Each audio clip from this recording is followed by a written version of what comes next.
Hi, folks. It's time for my yearly re-record. I'm going to try to do this a little bit more often because my supporters deserve to be thanked, and I want to keep things more up to date going forward. First off, thank you for returning to the Whiskey Ring. If this is your first time here, or if you're a frequent listener, please take the moment to like and subscribe, rate and review wherever you found the podcast. If you have suggestions for how to make the podcast better, or guests or topics you'd like to hear, please reach out to me at david@whiskeymyweddingring.com or via Facebook or Instagram. Second, I want to thank my vintage level sponsors, those at the highest level who keep this podcast going. Truly, without these supporters, I would have had to stop doing this a long time ago. Thank you specifically to Don, to John and Jim, Bill and Connor, Steve, Jake and Bill, Trevor, Michael and Jesse, Jared, Brendan and Larry, Logan, Patrick and Andrew, Dustin, Wade and Gavin, Daniel, and Justin. Thank you all for supporting, listening, telling your friends about this podcast. Cannot stress enough how much you all make this possible to go forward. If you haven't yet joined the Patreon, please consider doing so at patreon.com/whiskeyinmyweddingring. You can support for as little as $5 a month, where you can have access to ad-free episodes, and will also have priority if a vintage spot becomes available. Those spots are strictly limited, so if a spot becomes available, you're going to want to be the first to know. Lastly, going forward, I am trying to be better about posting show notes for each episode on my website, whiskeyinmyweddingring.com. These show notes will have links to websites and socials for my guests, and will also have additional information not in the interview, including reviews and tasting notes whenever possible or relevant. Thank you everyone for listening, and I hope to have you back as a listener next week. Hey folks, welcome to a new episode of the Whiskey Ring podcast. Today we're going over back to the East Coast. Well, gonna try that again. Hey folks, welcome to a new episode of the Whiskey Ring podcast. Today we're going back over to the West Coast, over to California. We recently visited them with Charbet Distillers a couple of probably months ago now that we're recording. And we're back in California, this time in SoCal. We are here to visit 117 Degrees West Spirits. And to talk about 117 West, we've got Justin McCabe. He's the founder. And Justin, welcome on. Thank you. So, I was saying before we hit the record button that I've been to San Diego many times, but never really come across 117. Apparently, I needed to go further inland, but it was kind of surprising because San Diego's, you're in the north. You said North County, so San Diego County is pretty damn big. It encompasses a lot that is halfway to LA. So, but overall, I make it a point to try to visit a San Diego distillery whenever I'm there. And next time I'm out there, I'll have to make the trip up. So with that, I'll throw it over to you to start off with the origin story for 117 Degrees West. All right. Well, thank you, David. Yeah, we started in 2017 is when we got open. And our origin story is really about the craft beer influence. Being in San Diego, I started homebrewing when I was in graduate school studying chemistry back in 2002, 2003. And that inspires a lot of what we do at 117. We use a lot of malted grain and a lot of kind of beer inspired processes when we're making our mash and doing our fermentations, etc., which we think really, encapsulates the flavor of the ingredients we use. But yeah, we're just a bunch of friends who all love to drink beer. And when my buddies asked me whether I'd be interested in opening a brewery in 2012, I guess it was, I thought there's just way too many breweries in San Diego. Why would you open a brewery right now? Of course, there's been many more that have opened since 2012 and done very well and been very successful. At that point, I came across a book called Alt Whiskey by Derek Bell from Corsair, and it inspired me to think about my passion for brewing a little differently, the potential of turning craft beer into craft whiskey and craft spirits in general. And yeah, basically we went from there, did some research, and yeah, rules changed in California to allow for what's called the craft distiller's license, a Type 74 license, where we could actually sell cocktails and tastings and bottles in our tasting room. And once that law changed, as a result, largely of a push from the California Distillers Guild, it was a kind of like, okay, let's go, let's do this. If we're gonna do it, it's time to do it now. And there were definitely a handful of other people in town who were, on the same page as us, and were opening around the same time because that change in regulations definitely allowed us to even consider the possibility of trying to make it work financially. And the you said the craft beer scene in San Diego, maybe I don't know. There's at least 100, at least, uh, At least, which is and many crazy. of them have multiple locations. Exactly. Um, some are distributed around the country. Like Ballast Point is a pretty famous one. There are ones that are local, but the point being, it's a pretty saturated market. So I hear what you're saying about even if you were more of a beer guy than a whiskey guy, even it's tough to get into a saturated market like that, and kind of at the tail end of the craft beer movement as well. Like it's already been going strong for a few decades in California. Uh, but when you looked at starting a distillery there, uh, at least in the San Diego area, I think only one distillery beat you out to opening, right? um, well, it's interesting because there were a lot, I think, in planning around the same time as us. And that law change, definitely, I could say that, Ballast Point definitely beat us out. And I don't know if that's who you're thinking of, but there's also Seven Caves and Malahat, uh, and I think Liberty Call opened before us, but a couple of those, Malahat and Liberty Call, um, aren't operating right now. And yeah, so it's, I don't know, it's hard to say. But around 2016, 2017, I think they were like, oh, and Henneberry also opened right around the same time we did. So like, I know Henneberry is right around the corner from us, and they were in planning the same time we were. Maybe their build out took a little bit longer, but we used some of the same contractors they did. And so, I mean, it's like, within a 2-year period there, half a dozen or so of us opened production locations. And I don't have definite numbers, but we were early. Yeah, I guess we were early, but I don't know if we were, second or third in line. I think there were a few others before us. Gotcha. And as you mentioned, you are also now a survivor, with the couple having gone silent for some permanently, some we don't know. Uh, Malahat, I never got to visit. I tried visiting them once, and they happened to have a private event that day, and I couldn't go in. Liberty Call, I did visit, so just it's a shame. Um, the I'm curious. Well, let's keep in the origin for now. But what were you? What kind of whiskeys were you drinking? Because you said you and your friends liked beer. You're beer guys. But what whiskeys were you drinking before then? Yeah, I guess I started off drinking more like Scotch whiskey, and we're much more inspired by, like, the Scotch whiskey inspiration or process and ingredients at 117, but not necessarily the smokiness, not the peatiness, but the idea of using malted barley, and that's probably more because of the adjacency to beer. But um, yeah, I started after drinking Scotch kind of early on in my 20s. That was the first type of the whiskey I was enjoying and exploring.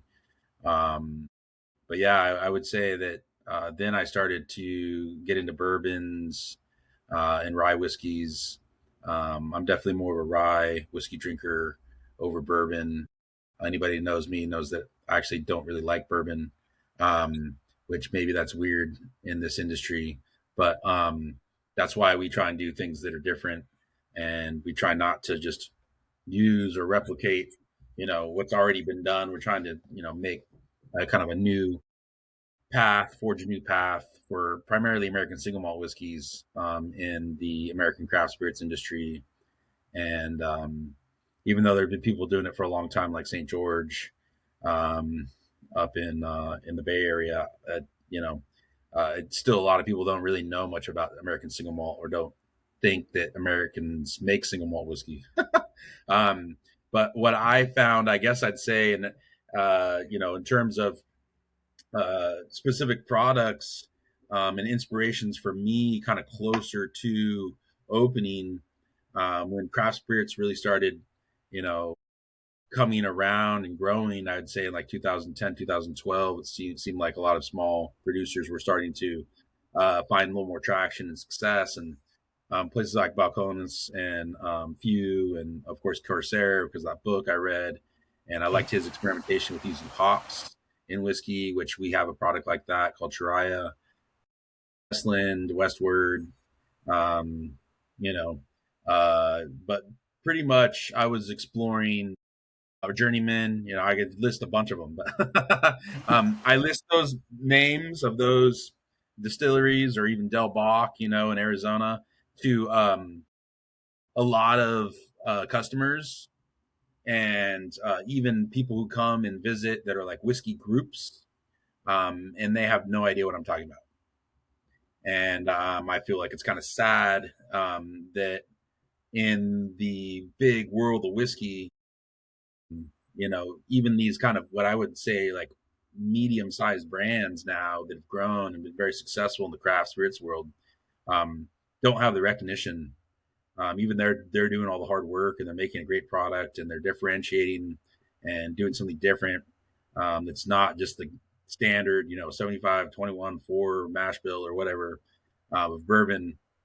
And they're not just sourcing and packaging and like branding and having a celebrity go out there and sell their stuff. They're actually doing all the hard work and they're doing it the hard way. But they don't get the recognition that I think they deserve in the larger market. And it's just the nature of, I guess, the way things work. But especially when you're up against the big marketing dollars of those big giants out there that we compete against. And I early on thought I wasn't competing against, but now realize I am because they are on the shelves next to us in stores. I guess that qualifies as competition. So, anyways, yeah, those are the listing a few brands and really the stuff I've always enjoyed the most is single malt, whether it's from Scotland, whether it's from Japan, whether it's Irish whiskey, which is maybe not all malted, but still nonetheless a little bit different flavor profile than what you'll find out of the South here in the U.S. And those are kind of my go-tos, and that's what I really find inspiration in for my flavor profiles. Listen, I know when you were building up the distillery and building out the idea, one of the things you did was enroll in the Artisan Craft Distilling Institute in Gig Harbor. Can you talk a little bit about that and what that first? When was that? Was that 20? Was that before the craft law passed or Yeah, after? I think I went in maybe 2014.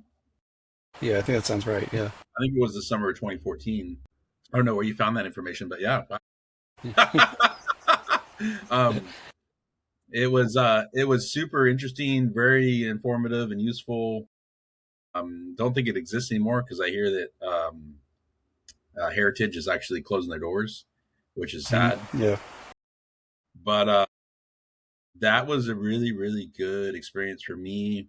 Um, at the time, it was interesting to kind of go through the process of, they did like a little demonstration or actually hands-on kind of experience where you got to learn about distilling and stuff.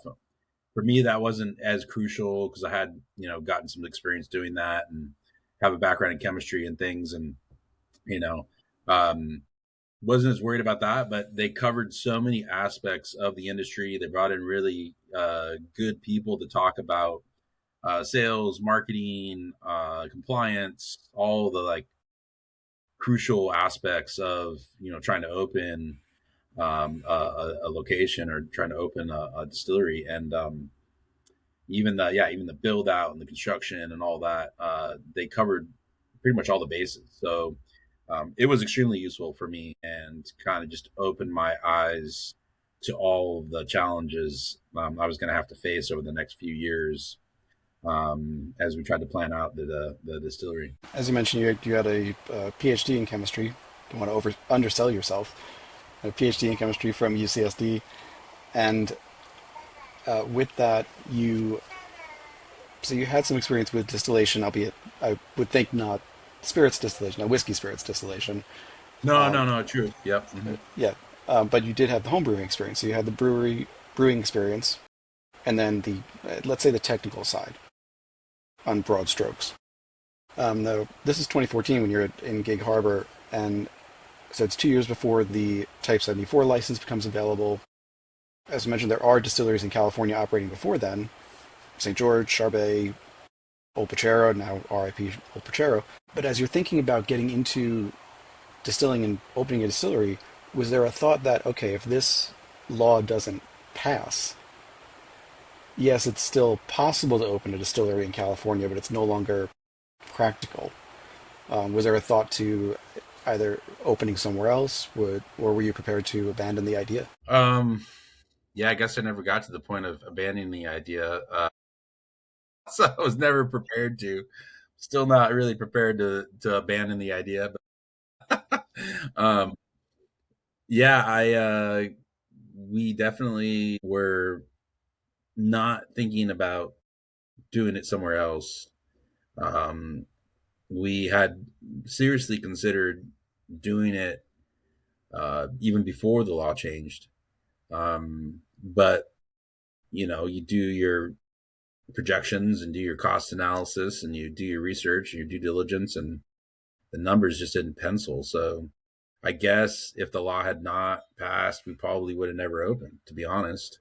I really feel like we couldn't convince ourselves that, um, you know, going the distribution route that we could make it work once we kind of adjusted the numbers to look at, oh well, what if we just sold everything direct to consumer out of our tasting room to a certain number of customers based on a certain amount of production and cocktails and tastings, and our margins were way better, and all of a sudden it was like feasible to run a small distillery.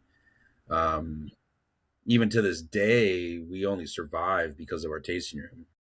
I'm not even going to talk about distribution because it's not even worth talking about because it's absolutely a waste of time. But um, yeah, um, it's kind of a necessary evil, I would say, in this industry, with the 3-tier laws that are 100 years old now. But until those rules change, I don't think a lot of small craft distilleries are really going to be ever successful in the state of California. It's really just challenging at this scale to you know expect a distributor to do anything for you because they don't do anything anyways except for deliver your product. Right. I know California has seemed to be a particularly difficult version of the three-tier system. Not quite control state, not quite like Texas with the four-tier system.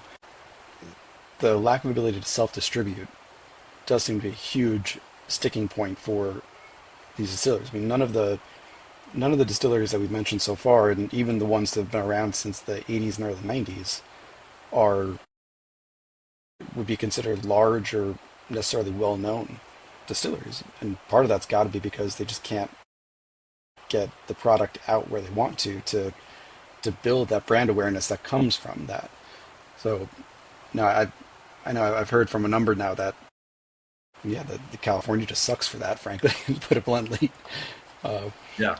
Even the but distributors don't like it, right? With RNDC taking off. So exactly. Although, uh, as much as that did suck as a consumer, I have to thank them because there were a lot of MSRP or below drops that happened because they just needed to get rid of product. So there were a lot of people stocking up on Blanton's over here in New York when that happened. You just had one store was half filled. Like that's not an exaggeration. It's a small store, but it was half filled just with Blanton's cases. Um, So That's everyone was asking. pretty Um, crazy. yeah. So in San Diego too, as you're doing these projections, let's say we're at a point where, you know the law is going to pass or it has passed. You're ready to build out, but obviously you have to think about the how you're going to reach people. You said you're relying on the tasting room and foot traffic more so than widespread distribution. What was the thought process around convincing a, let's say, a beer centric region, beer centric consumers that, hey, we've got some whiskey here that we think you're gonna like and you should try this. Yeah, I we felt like where we opened our operations in Vista was kind of a heavily trafficked area. It used to be even more so than presently. Like 10, 15 years ago, uh, there were people crawling around that area, going on beer tours, and we thought we'd get a lot of that kind of just overflow and some people wanting something different. And we did early on. I'd say 2000, 18, 2019, pre-pandemic, we definitely got a lot of that overflow traffic, which was more of a trickle because it was just a little bit later, and I think kind of had become saturated, and some of the big brands that drove the traffic to the Vista area had moved out of that area and expanded to other bigger locations like Escondido or other spots. But nonetheless, yeah, we were really just trying to tap into that beer scene, and that was part of the idea where we thought, making a beer inspired whiskey would really translate well into sales and attract customers that way, and that we're hopefully going to be able to grow kind of more word of mouth. And it was early on mildly successful, but I think we hit a ceiling pretty early, and then everything else happened in the world. Yeah, it's I think starting to come back around a little bit in terms of the local scene. I know that sales and things are down generally, and there's lots of things you can attribute that to. But um, nonetheless, yeah, I feel like just trying to for us target the local market and get our name back out there. We're trying to take a little bit different strategy now, be a little bit more vocal, a little bit more, kind of like brand awareness driven. And part of the reason I'm talking to you, right? All these things that, Yeah. just trying to make it more apparent that we're here, so that, next time you're in town, we're here. And same thing with other people. So we're having to, move away from the more grassroots word of mouth approach, because it wasn't as successful as we'd hoped. It's been all right. It's made us survive, but I think now we just have to kind of be more intentional about it, and hopefully that'll improve things. And this is a good moment to shout out Nino Marchetti. He's the whiskey bard, and he was the one who connected us. And that was one of my. It was one of the questions I was thinking about was that you've been around for a number of years now, and given, as I said, world events, pandemic, then you need enough stock to support brand growth. It seemed like this was a good time, and I was thinking about this also because I do the research before the episodes, hence finding that course in Gig Harbor. I always note when a distillery's been around for a while, let's say more than 5 years, and they haven't necessarily done a ton of interviews. And it's usually, and then there's this point where it just explodes sometimes. And it's like, that's the moment that they were like, okay, we can do some brand awareness. So for you, what is the brand awareness drive now really being driven by this idea that, all right, there's an upswing, there's potential, even though the general market is down, there's room for us to grow and expand. So now's the time to invest. Yeah, I think that's really a good way to describe it. I mean, there's a little bit more room in our local market because some other places have closed permanently or temporarily, and I feel like there's some more interest, more of an undercurrent when I go out and try and do sales and talk to local, bar managers about people asking for local product, local spirits, which even 2 years ago it wasn't really, something that people were looking for. I felt like, um, and yeah, we've definitely stockpiled inventory, and I feel like now that most of our product is at least 2 years old. We have a lot of really good inventory that can, just stand up against a lot of other quality brands out there. And we're not trying to sell younger product now. I mean, yeah, maybe 2 years is young, but I feel like what we make, and with using smaller barrels and the pot distillation and the high quality ingredients, I feel like we can get really, really good tier product out there in bottles in the market. And a lot of people, think that it's tastes much older. Some people don't, but that's just a matter of taste. And so I would say I'm much more confident in what we have to offer.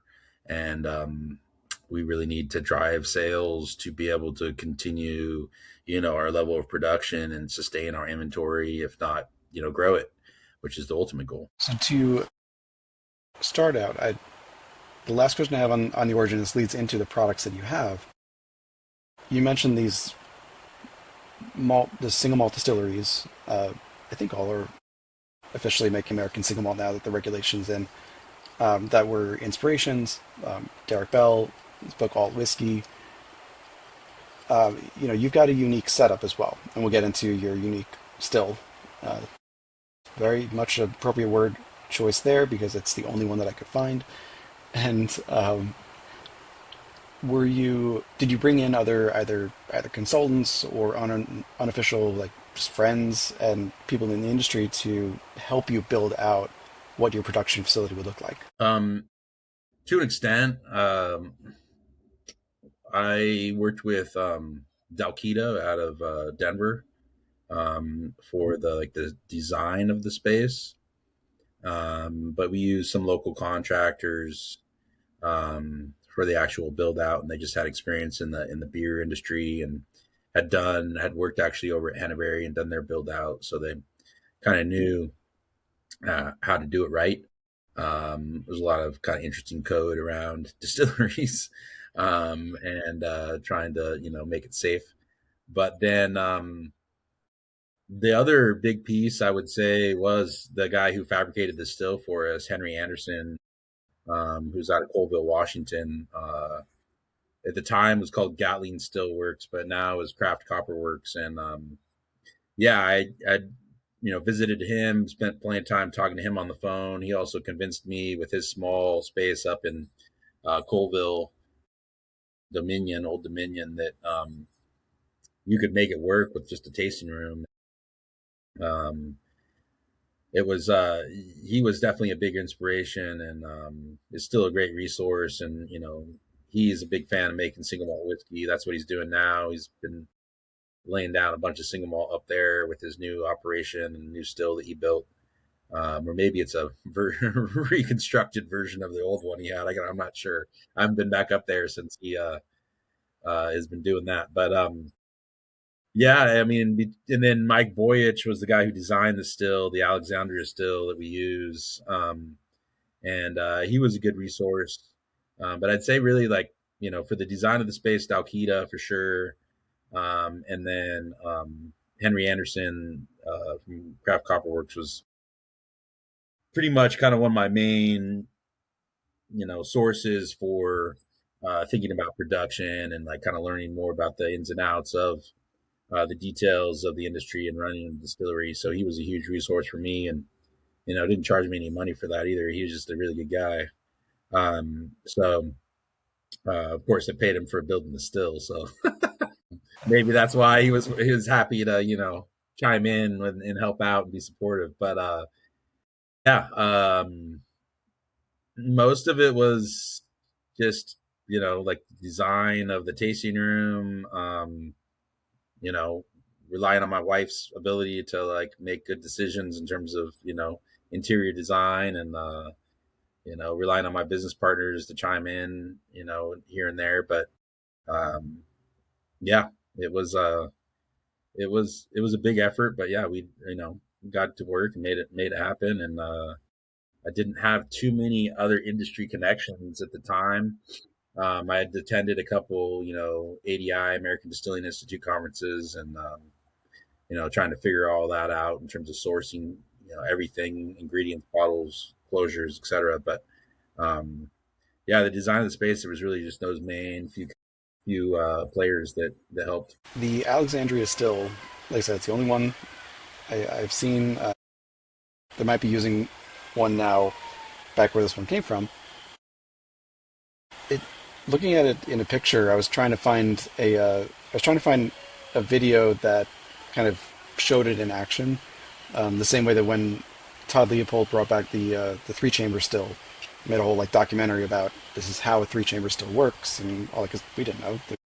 No one else outside the industry had seen a three chamber in 100 years.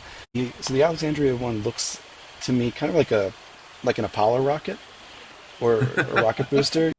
It's Yeah. very narrow, cactus without leaves in it way. So it's unlike any still that I've seen before, in any spirit.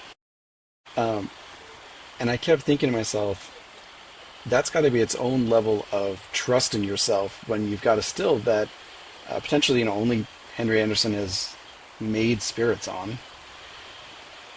There's not a lot of so there's no comparison to it. It's not like a Vendome kit or even a Carl or other kit that you can say, okay, these folks are using it. This is generally how it's going to work. This is how my spirit will likely come off. So, what convinced you to take that leap on this singular still, rather than doing something, for lack of a better term, more conservative? Yeah, no, it's a good question. There's probably two main things that convinced me. One was Henry himself, and he didn't even have one operating at the time, so I couldn't even taste anything off of it. But uh, it was designed for like a small operation like us because of the efficiency and how it operates and works. It functions as a much larger capacity still. Um, but the other piece was the cost. I mean, I just felt like we were getting a lot for a value. And I got a quote from Vendome for like, I don't know, 200 plus $1,000 for something that, equates essentially to the production we can get out of this. And it was, a third of the cost almost of that. So the uniqueness was also a draw for sure. But it made a lot of sense to me when he explained to me how it worked. The idea that you would heat it with an injection of steam. So it's this on steam distillation process. And so there'd be no potential for scorching or any kind of off flavors. And the steam essentially, which is also used a lot in, like manufacturing of essential oils or perfumes and stuff like that, uh, that the steam would actually potentially enhance the flavor of the final spirit and bring with it a lot of the kind of aromatics and things that enhance the flavor and increase the the taste and kind of smoothness ultimately of the product, and um, really capture the flavor compounds and the raw materials we're using, and with the intention of using a lot of malted grain. And I really wanted to go after a pot still distillation. I wasn't really that interested in doing any kind of like column distillation. That just seemed like kind of a waste of money if you're just using a lot of high quality ingredients and then stripping the flavor out of them. What's the point of that? And It really seemed like between that on steam distillation process, which was very efficient, and we can get a run done in 3 or 4 hours. So in a long day, like an 8 to 9 hour day, we can basically distill through um, 225 gallons of product, which 1,000 liter still is pretty much what you're doing, the same amount, but it's probably going to take you 8 to 9 hours at least. So it has that level of efficiency. But one of the things that Henry mentioned to me is like, well, if you're kind of a one man operation, you might want to, go distill in the morning and go do sales calls in the afternoon. And so from a practical standpoint, it made a lot of sense in terms of the versatility of it as well. And I still teach high school, like part time, high school science. And I was like, well, yeah, I could see how that would be useful. I, teach my morning classes, or what I used to do is I'd come in and after teaching and I'd run the tasting room and I'd have the still running while I was doing the tasting room.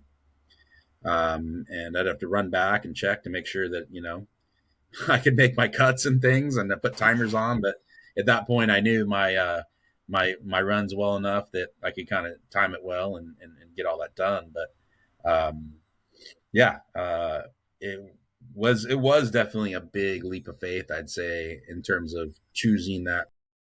Mike Boyich, who designed it, had built a small test version, and I had met with him at a conference and had the opportunity to taste some of his product, and it really tasted phenomenal. I mean, just light and soft and smooth and flavorful, all the things that I was looking for in a product. And it's really driven us to embrace, using very, very high quality ingredients like we get from Admiral. So ultimately, that's the thing is it was affordable, relatively so. Even though it was the most expensive piece of equipment we bought, of course, but it's the heart and soul of the whole operation. And then the efficiency and versatility; those are really I would say, the three key components there. And but yeah, Henry really convinced me of the efficiency and versatility pieces, and it just made sense to me based on my science background that, oh yeah, you can just blast steam in there and heat it up really quick. You don't have to worry about going slow. I guess I have trouble visualizing it just because I don't have a distilling background. This podcast is the most distilling background that I have, and visiting distilleries kind of on the back end. But I heard, yeah, it's about a 70 gallon Yeah, I mean, still it's or like so. about 100 gallons, maybe a little less. I forget the exact liter volume. But yeah, we usually pump in 75 gallons at a time. So we do our processes. We do a mash with about 700 pounds of grain, and we collect about 300 gallons of wash or wort, whatever you want to call it. But we lauter off the grain, so there's no grain during fermentation. And then yeah, we get like a 7 or 8% wash, and pump that over in 4 batches, 75 gallons each, and then distill through it that way. But yeah, 75 gallons is a good fill level for it, and we don't get anything blasting up, any foam or anything blasting up through the column. So And this is all as you. I don't know if you said it outright, but you said it in different words, but it's a single pass too. yeah, there's a component that's called a refiner, which is basically kind of like a thumper, that we can turn on and off, and it's basically like a second distillation step. But yeah, we can go from a 7 or 8% wash to up to like 120 proof um, product coming off the still, after the hearts cuts and everything like that. Solid. And I'm trying to think how I want to ask this next one. So you're already, as I said, you're kind of building challenges for yourself. You're already doing in a beer centric market, beer saturated market. Not a lot of distilleries there. Um, you're using not just basic malt. You've made a point of saying like we're going to use not distiller's malt, but is it interesting malts, roasted, chocolate, um, all different types from Admiral maltings up in Alameda. So you get a lot of diversity there. Uh, so I mean that can be great. We've also seen brands where too much diversity ends up kind of biting them because no one really knows what their identity is. So with the and then with the Alexandria still too. So across your full range, you've got the malts, you've got a malted rye, you've got bourbon, you've got the Yolo Gold malted wheat. So and then you got the single malt and the West Coast whiskey. So these are all pretty different types of spirits, other than perhaps the inclusion of malt to a high degree. So do you have to really adjust the system when you're doing these different spirits, or are you able to run them relatively similarly across the range? No, yeah, the process is the same for all of them. The mash is probably most difficult for the rye malt whiskey because we put 70% rye in there, and you have to use rice hulls and really kind of drain it pretty slowly because rye is pretty sticky, and have to throw in some enzymes and stuff to help kind of loosen it up and make it easier to drain the wash off that grain.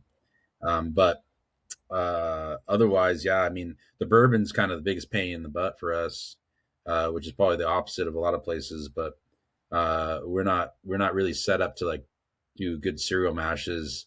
We've done that, but what we usually do for the bourbon is we use like a flake corn, so it's all pre-gelatinized.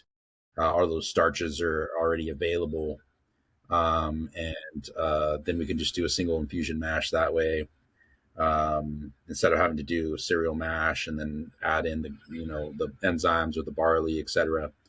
Um, so yeah, the only one that's different for us is when we've done bourbon in the past, but we kind of even modified it to make it more simple. It's a little more expensive, but we're excited that actually we're going to be releasing a new 100% California bourbon probably next month, actually, um, which is made from malted corn that we got from Admiral. So they had a yellow dent corn that was grown in California from a farmer and malted it. And yeah, it was pretty interesting working with malted corn, but it was a little easier for us to mill with our roller mill. We still had to go in at a little bit higher temperature, try and get all those starches out of there and loosened up and ready to go to be converted. And it tasted really good coming off the still. And I hate to say it, even though we think we're going to release it next month, I haven't even dipped in and tasted it yet. So hopefully it tastes good. But I can't imagine that 2 years and 30-gallon barrels it's going to taste bad. That's what we get really good flavors with most of our products at that amount of times. Yeah, it's pretty much all the same. That's probably a long answer. I could have just said yeah, it's all the same, but yeah, that's That we've wouldn't have definitely been as interesting an answer, though. we've had to tweak things here and there and played around with different strains of yeast and things like that. But in terms of the process, the mash, fermentation, and distillation, it's all pretty consistent between the whiskeys, to be honest. And you mentioned you're in 30-gallon barrels. I know at the beginning you were doing smaller ones mainly just to have a product out in the market. I think you were losing. What was it? You had some fives at first. I mean, you were losing. This is a 5-gallon, so assume full Yeah, you lose fill. twenty You're percent losing like even. yeah, you're losing Yeah. a gallon after 6 months just from evaporation. Because once you go, it's San Diego, so figure it's mid 70s, mid Hmm. to low 80s. And if you're inland, I'm also going to assume drier. Hmm. So little elevated temperature and dryness here, and the wood interaction, you're just going to be 20% angel share is unsustainable for anybody, Pretty let much. alone a new distiller. So, I totally understand going, starting with the fives, you slowly transition to 10 to 15s, and then now you've got everything in 30s. What has I've been finding more and more with, especially some recent guests, that 30-gallon barrels are being used well. There was a period where smaller format barrels, really anything other than 53s or above, they had a bad reputation because you had some craft distillers who pumped out a lot of product in small barrels, and it was just not good for several different reasons. Um, but now we have 30-gallon barrels that are being managed, and recent guest Painted Stave should be next guest will be Dad's Hat Rye in Pennsylvania. These are distilleries that have been very successful flavor wise. I won't speak to their economics, but flavor wise and product wise, in creating good product out of 30-gallon barrels. So, what what was the process of building up to the 30s, and why stop at 30 as opposed to going to standard barrel? Yeah, it's a good question. The 30s were like for us just kind of a nice logical step in the progression to larger barrels, and having the inventory and the luxury of waiting, at least a couple years. I feel like we need to wait at least a couple years in those 30-gallon barrels. But the surface area contact area, getting a little more oak extraction. I feel like it's essentially not really accelerated aging, but in a sense, a more natural version of it that produces a really good flavor profile. I also feel like we can put out some younger whiskeys because of the flavor profile of the distillate that goes in. I think that, if you're making a really quality distillate with batch distillation and good and quality ingredients, then, you don't have to wait as long to get a finished spirit. We're not waiting for the barrel to do all the work. All of the yummy esters and flavor compounds are already in there, and they just need to smooth out with the alcohol and the sugars and the wood and everything, so that everything kind of just like mellows out and you get kind of a nice rounder flavor profile. You don't necessarily have to um, like I said, let the barrel do all the work. If you're putting a really, high alcohol, pure stripped distillate in there, then you're just going to wait for the wood to do things. And um, why not add all of the flavor in there from the beginning, right? So that's the way we approached it. But of course, you can I don't the thing I like the least probably in the world of whiskey is over oaked product. And there's a lot of it out there. I feel like from a lot of different people, and some whiskeys probably people even like and pay a lot of money for. But for me, it's got too much oak on it. I don't want to suck on a tree. I'd rather taste the grain and taste the ingredients, and that's the stuff that we're spending way more on the ingredients, at least at 117, than we are on the barrels. And all the work goes into that. We're just paying for storage with the barrels and just let them sit there. But ultimately, I feel like the 15s are a little just dangerous to play around with. We still have product in 15s, plenty of it, but it's easy to over oak in those and get too much extraction. The 30s kind of are just a nice balance um, between adding enough of that oak in a shorter time frame, allowing enough of like the oxygen exchange, but not too much.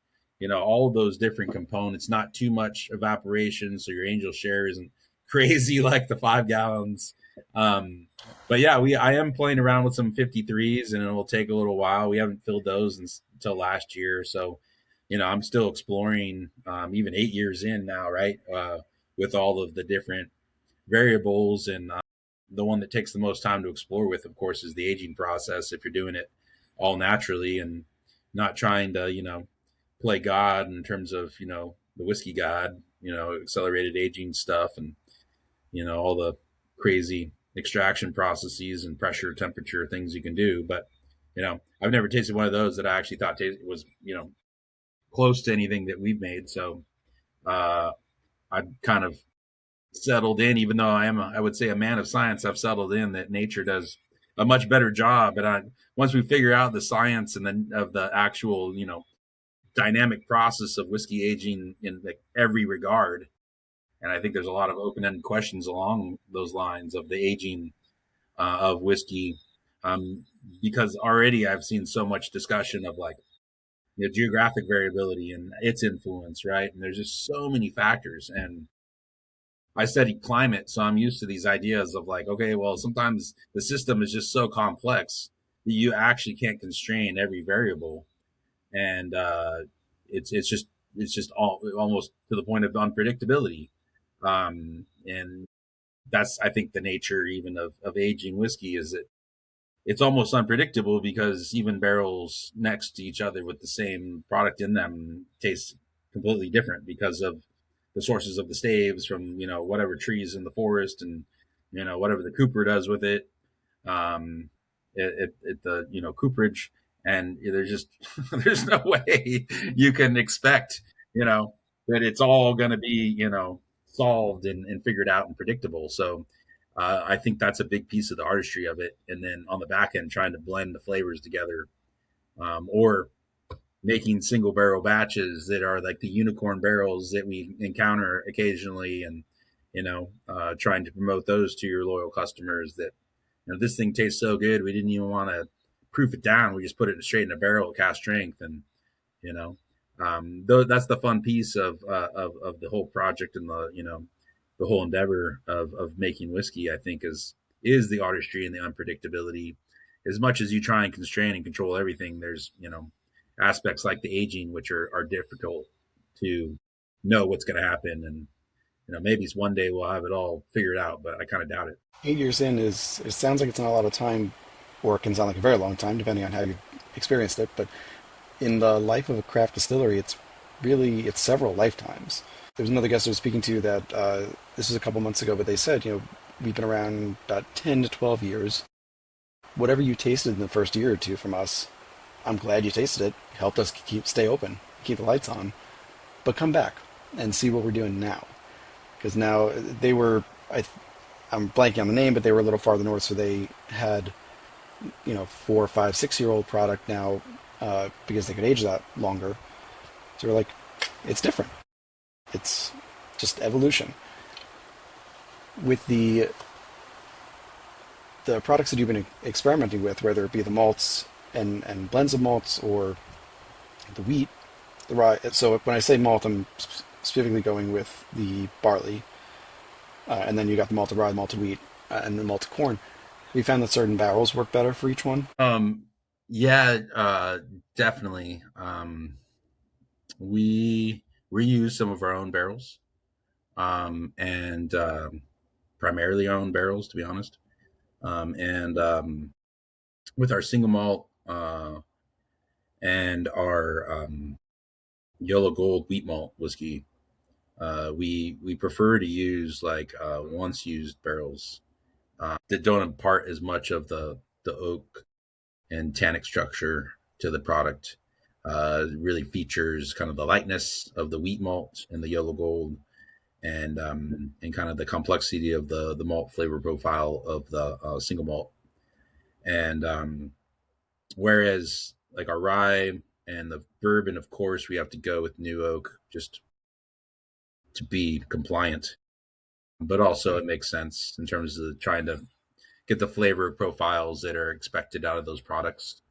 But like with the chocolate rye and our rye malt whiskey, the the oak flavor really complements that. And our West Coast whiskey has a small amount of roasted and chocolate barley, and the new oak again really like complements and accentuates that.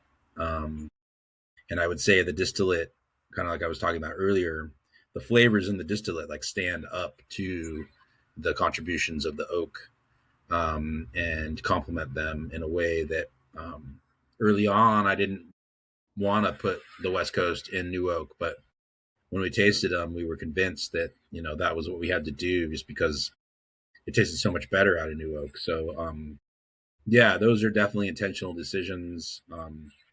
Played around with different types of barrels for the yellow gold and the single malt. And too often it's just using what we have available. But yeah, the West Coast whiskey barrels, we really like to put the yellow gold in there because it kind of adds this little like accent of like roastiness, which makes it just kind of interesting. And same thing with the single malt.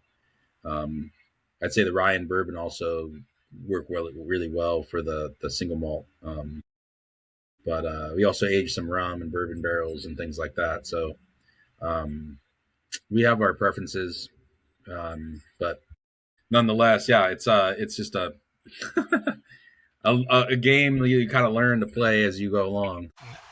I just remember this question from production that I want to ask before we go into the continuing the products, which was that you lauder. So just because it came up in the context of the cost of the stills and the equipment. As far as I know, lauter tons are not super cheap. Um, But we don't. We just recirculate and lauder out of the mash tun. So okay, so there's not we don't a have separate a like. we don't have a dedicated lauder ton. Yeah, because we're Okay, not we're not mashing and then transferring into a lauder ton and then starting another mash. We only will do like one mash within a day. So we have an old dairy tank, honestly, that only cost a couple $1,000s from another local distillery, and that's our mash tun. It's probably not the most efficient. We'd love to, you know, get like a really nice 15 barrel mash tun or something like that with V screens and that can like basically have rakes in it so we don't have to stir it the whole time and all that fun stuff. We're not there yet. understood. I only asked because there was another distillery that ended up going on grain because the lauter ton was just at a price. It was tens of thousands of dollars, if not more, for a single piece of equipment. And when you're just Okay, trying to yeah, get started, that's not. yeah. It's just not feasible. Um, and it does come up. So, for example, in the barley, using 2 row barley. So normal kind of distiller's barley is usually 6 row. It's got more yields, but brewers like the 2 row malt because you can get more flavor out of it at the expense of yield. But that's what you're going for. You're going for flavor, Exactly. and it's for you being distilled off the grain. In one interview, you specifically said like there's no husk components in the flavors. So this might be a really specific flavor note, but what do husks impart to a spirit or the lack thereof? Yeah, I mean, well, graininess, like kind of like a cereal flavor, I would say, almost like a I don't know. For me, it's almost like I don't know if you've ever chewed on a piece of grain before, but there's this kind of like tannic component to the husk, and a graininess. I don't know how to describe it other than graininess. And some people really, really like that um, flavor and kind of expect it. And I mean, it's a flavor preference for me. Um, I've actually judged competition where I completely disagreed with another judge about this exact very thing where we were tasting this whiskey and I was like, man, and this is like this tastes kind of raw and like and that's what it was. I'm sure it was on grain distillation. It was aged in new oak barrels, all these things, and I was like, it's just like not a flavor that I enjoy. But that's judging. It's a completely subjective endeavor. So four of us were sitting around a table, and two of us absolutely didn't like this product whatsoever, and two other people did. And it's actually a really well known brand, turned out. And the guy's like, yeah, I know it's this brand, but I don't want to say the brand because I'm like totally saying that I don't like it. Of But course. nonetheless, yeah, I had never actually tasted that product before, apart from that competition. But I would never go buy it because I'm like, oh wow, people love that. I would not want to, and for me it was that's the thing. And he's like, but I know it's made from the grain and blah blah blah, and like cool. Well, that's why I don't make a lot of things from raw grain and I don't, you know, ferment or distill on the grain because I don't want that flavor in there. It's just harsh to me is what probably the word I would use to describe it, like raw and harsh. And I kind of more prefer smooth and uh, kind of gentle when it comes to trying to sip on something that is already got kind of some alcohol harshness to it. If it fits with your prior drinking habits with preferring, Scotch, Irish with malts, those are almost all off grain because they're using the pot stills, so they don't want to have to deal with agitators and everything else they'd have to do to keep things from burning if they did it on grain. So, I mean, that makes sense. And versus the American style bourbon. Most bourbon is going to be made, and rye even, today is going to be made on grain, if it's in a Yeah. column distillation at least. Yep. A couple will risk doing a distillation on grain. I'm just like, there's so much cleaning you have to do with that. Like you can't Yeah. just steam clean that. You gotta Yeah. get muscle in there. So I'm curious so getting more into the products as well. So I was fortunate to try the 117 degrees West Coast whiskey. So I was I don't want to say I'll say it. Number one, I liked it definitely. I'm trying to figure out the next words. It was that I want to say the words pleasantly surprised, but it wasn't so much a surprise. It was that as I mentioned earlier, like I knew it was in smaller format, smaller being the 30s, but because of the perception of the 30s, like I know that great product can be made in it, but I still had something in the back of my mind saying, is this going to be over oaked? And you saying now that that's your number one thing, that's my number one thing for not liking something. I don't want to chew on a stave while I'm drinking my whiskey. So now, if I had tried it after, I would have been like, okay, he's not going to put out a product that's over oaked. But I go into it as blind as I can to give fairness. And what really pleasantly surprised me was that it was very controlled in its oak, and I could taste the different malts that were in there. You got the chocolate, the roasted, even if they're in smaller quantities. There were there was a lovely bitterness to it, kind of between a stout porter type. There, some bright citrus, but citrus pith. So it's the brightness of the citrus along with a little bit of bitterness in there, and some fresh berry that I got too, which I've been getting more and more recently. So that might be a trend, but that's different. And but overall, just I really enjoyed it because I thought like this is an intentional product that's using specialty malts from a malt house, using um, almost all, if not entirely, California grown grain, which I know is something you've done that we haven't spoken about yet. And it came together in a really cohesive uh, product that was not had no hints to me of being young.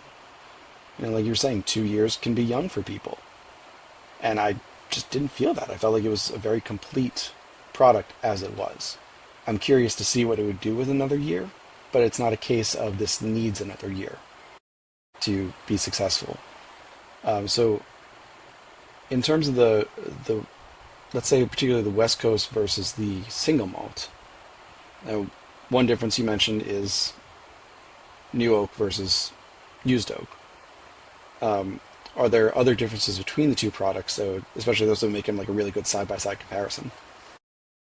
Yeah, I mean, the grain, the malt we use um, is Admiral on both, but we use even different base malts. So the base malts are kind of like the two row, like pale malts, and for the West Coast, we use their Gallagher's Best, which is named after a UC Davis professor that helped develop that malt and propagate that malt in Northern California, uh, and Lynn Gallagher. And then comparatively in the single malt, we use a base malt that's probably more comparable. And I might have this backwards, but I think to kind of like a Maris Otter as opposed to like a Golden Promise. It's English style malt, and it's called Maiden Voyage. So it's just got it's maybe it's got like a little bit higher level bond, like a little bit more sugar development, which we thought would be good for a single malt and featuring the malt flavors. But then going back to the West Coast whiskey, we use like what's called Pacific Victor, which is more of like a Munich malt. I think it's maybe 8 or 10 level bond. I can't remember off the top of my head. I should have done my homework before I came in here. But and then we use um, a small amount of roasted and chocolate barley, and those we're not sourcing from Admiral because they don't have the facilities to actually roast or kiln malt to those temperatures for the chocolate or the roasted. But those are a minor. I mean, we're talking like less than 5% of the mash bill. There, you get a lot of flavor from a small amount of that contribution of that malt. And then going back to the single malt, in addition to that maiden voyage, we use a couple other different malts, Kiln Smith, which is kind of like a crystal malt. So it's got like a lot more sugar development in it. Just kiln to a higher temperature. Something, you know, similar to what you'd see in like a, you'd probably use in like a red ale, and then, or an amber ale. And then we also use their Admiral's Hearth, which I think could probably be described as like like an aromatic or maybe even like a biscuit malt. Um, and so those two in combination with the Maiden Voyage ultimately produce kind of like a deep ruby red colored, wort or wash. And yeah, I've even turned it into like a barley wine beer before, which was pretty tasty. Just like steal a little bit of the wort off and boil it while you're working. Um, but anyways, then yeah, the big other difference, besides the ingredients, is just the barrel aging and we've used new oak for the single malt, and then but I've always typically end up blending it with some used oak, even or like once use barrels, even if I do have new oak, just because I don't want too much of that perceived oakiness to come through. I really want to kind of feature the malt profile in the single malt, whereas I think the oak can stand up, like you even said. And thank you for the review. I think it does stand up to the oak in the barrel with that roast and chocolate. So As I said, in very small percentages of this. I think if you brought it up even to, let's say for argument's sake, it's at 5% with those two. I think even at 10% it might become too bitter just because it's such a dark. Well, that's when you're getting into those really dark, like Russian porter and stouts that are. I don't know how anyone drinks a full one in or a pint of it in one session. yeah, the imperial stouts, yeah, Yeah, those are good. They taste really good if you put them in bourbon barrels too. yeah. Uh, I just don't know. I'm more of an IPA guy. I like piney, hoppy, so and bright citrus. So I love stouts, but can only drink like uh, maybe half a bottle or a can. So, but I like the flavor. And I do really. I'm finding I really like a little bit of bitterness in the whiskey because some of them can be so sweet, Yeah, especially yeah, corn it's true. base, and Yeah, even especially even yeah. like Barley Eagle Rise can Yep. be really sweet. And it's not complex. It's not that interesting when that happens. When it's just sweet. So yeah, I've been enjoying more and more of these malts, whether it's single malt or any kind of whiskey that's made with intentionally chosen malts that add flavor as opposed to just adding alcohol yield. And I'm gonna have to look back through my notes because there was definitely another guest who used Maiden Voyage, and it's such a I've been going through all these different barley strains with guests because I like to get nerdy with that stuff. So Maris Otter, Golden Promise, Laureate, Concerto, all these I have in the background. But Maiden Voyage, I'm like maybe one. I feel like it was either Kilhoman or Waterford or someone like that. But I'll find it and figure it out because it's going to drive me crazy. Next I wanted to ask you about this idea of a California whiskey.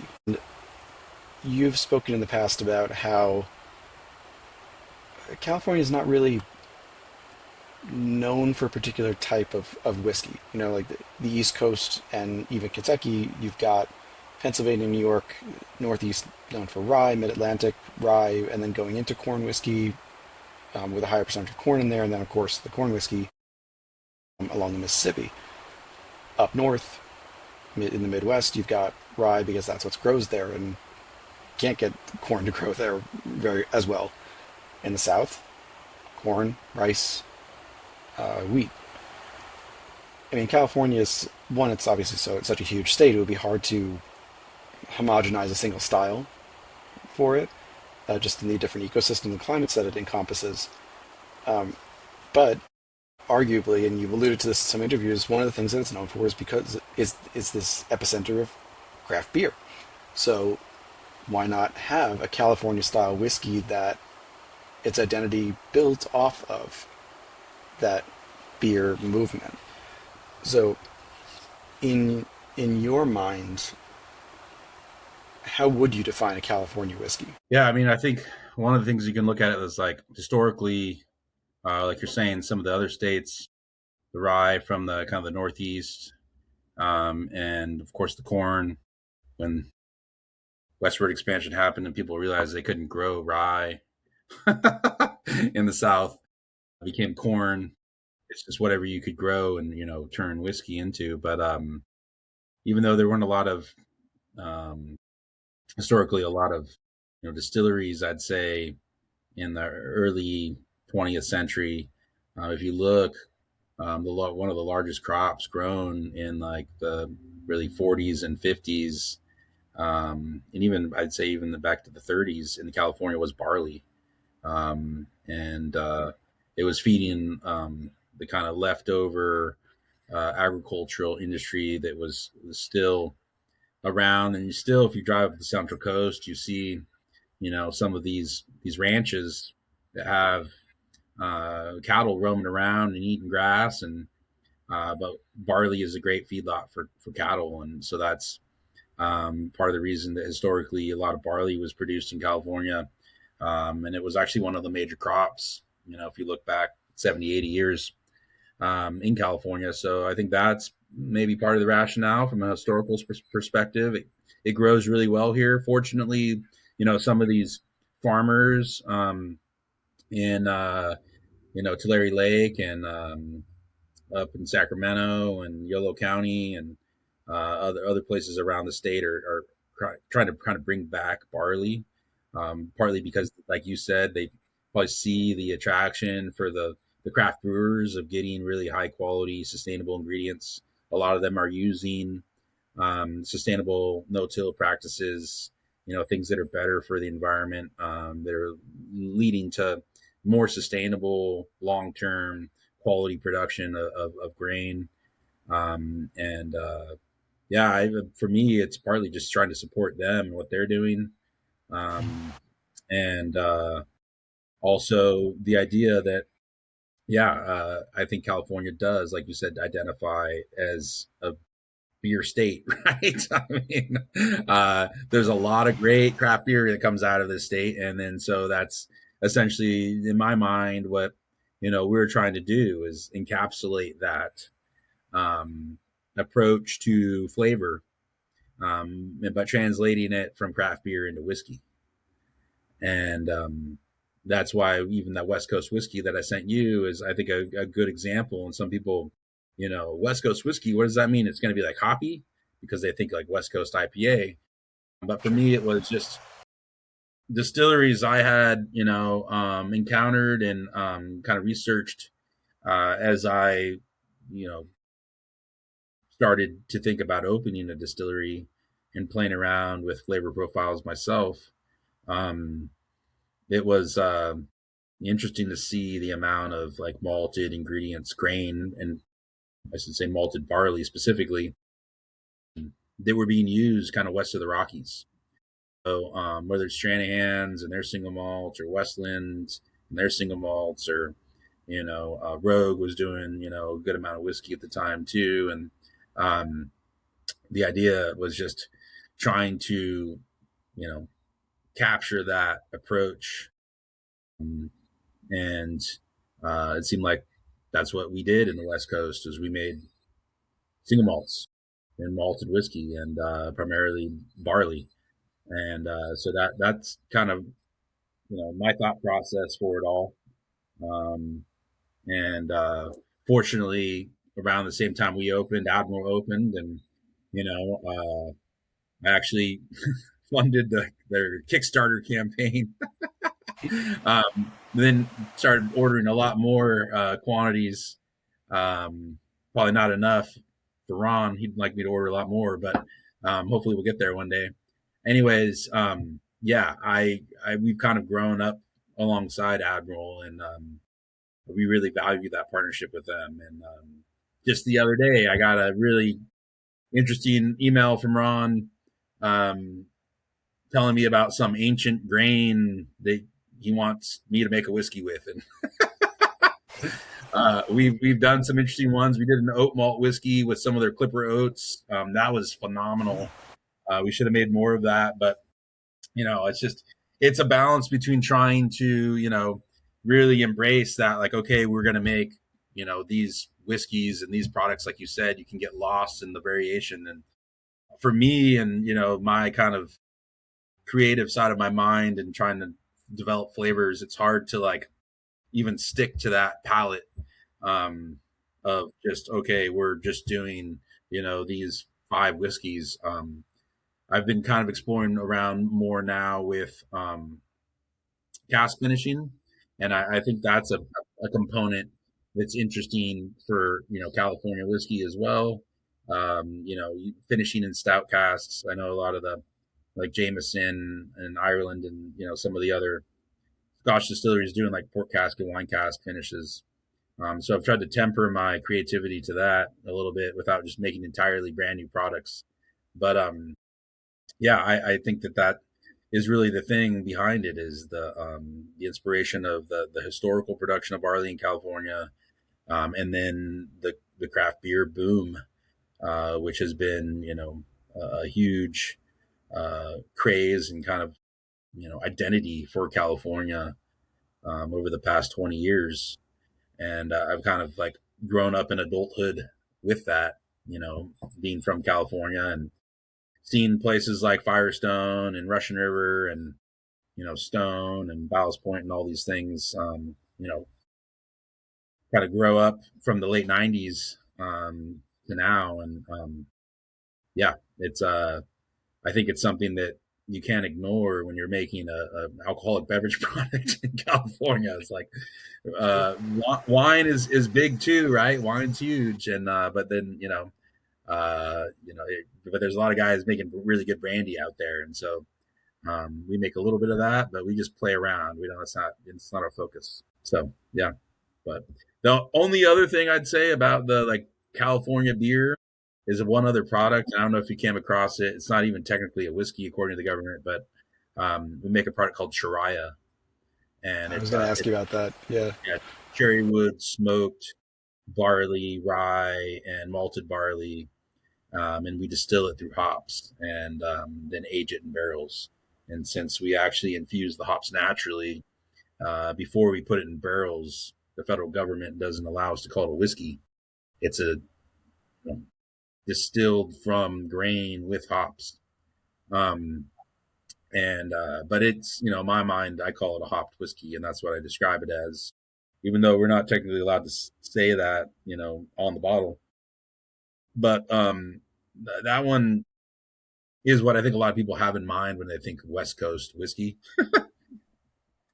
But Yeah. I was trying to encapsulate the whiskey,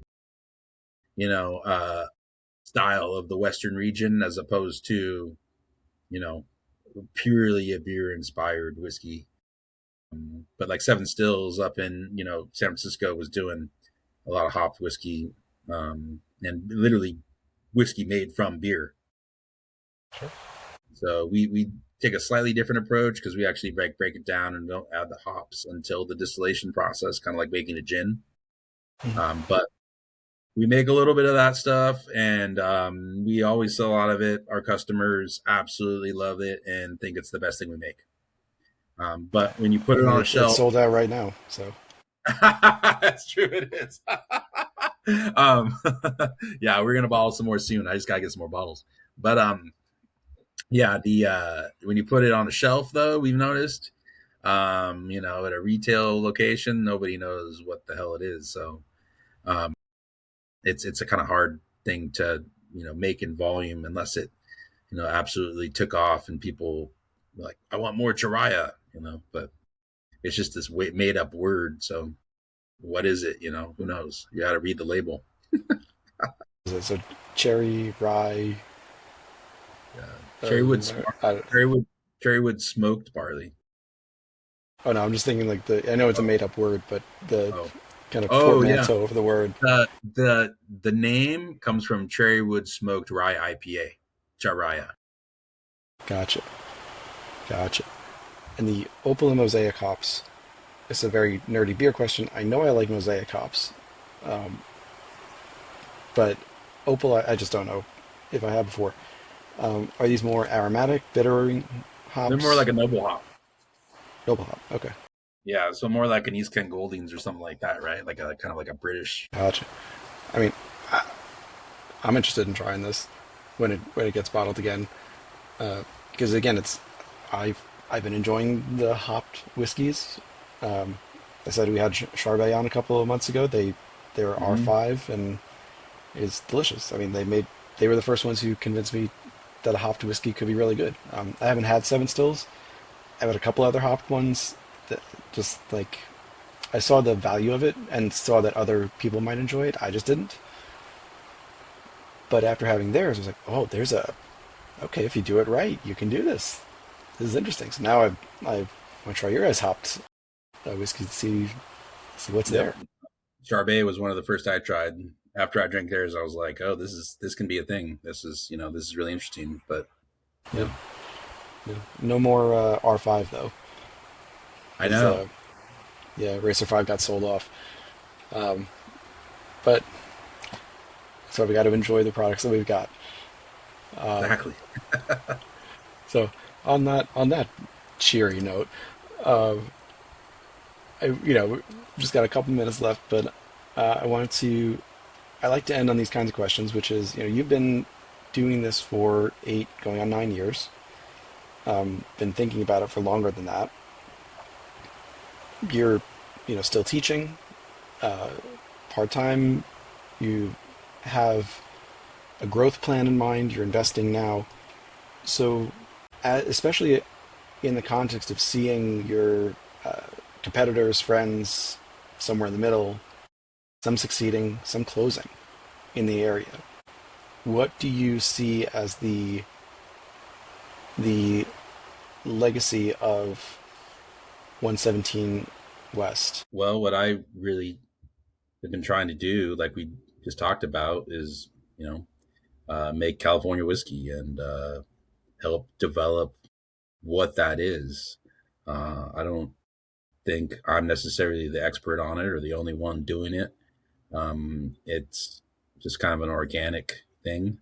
Um, but I would hope that the legacy is that at least we're, contributing to the conversation of what a California whiskey is, and hopefully contributing to, you know, that concept and flavor profile and identity of California whiskey. That would be my goal, at least, for the legacy of 117 West Spirits. Is even if in a year from now weren't around anymore, hopefully, people will be like, oh man, I wish I could get some of that 117 West Spirits. Uh, I really love their West Coast whiskey. How come nobody makes that anymore? And maybe somebody would pick it up and pick up a bottle or listen to an interview like this and say, oh man, yeah, I think they were really on to something. Let's go do it. Let's try and recreate that, make our own version of a California whiskey. Love it. And of course, obviously hoping that the positive trajectory continues, but no matter what, someone's got to keep up the use of the Alexandria still. Yeah, that's part of the secret sauce for sure. So Yeah. All right. So, Justin, thank you so much for coming on, talking about 117 West Spirits in Vista, California, northern San Diego area, which, as I mentioned, is huge. You will need a car. There is very little public transit, but go visit them.